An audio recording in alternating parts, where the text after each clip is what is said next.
During recession, the past 5 recessions, the state of Missouri has actually ran out of unemployment money. So this has forced us to borrow money from the federal government at a really high interest rate. So what this bill does is it allows the Board of Unemployment Fund Financing to issue bonds rather than go to the federal government to shore up unemployment insurance fund.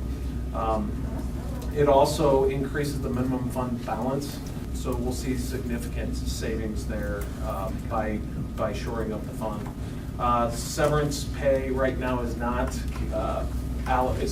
counted. This bill would require you to utilize that severance pay before you can start receiving benefits. We have an unemployment rate of 3%.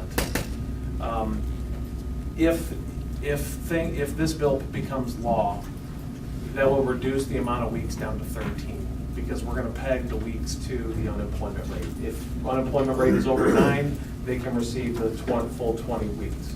So I think there's going to be a happy medium here where we can shore up the fund and still provide ample time, depending on the economic status of employment in the state of Missouri, by adopting this bill. We're at about 12 and a half weeks right now, the average duration of benefits, and that would correspond to our unemployment rate of about 3 or 3.2%. That would be in sync with the schedule that's laid out in the bill, ranging from 13 weeks if unemployment's below 6%, up to 20 weeks if we're above 9% unemployment.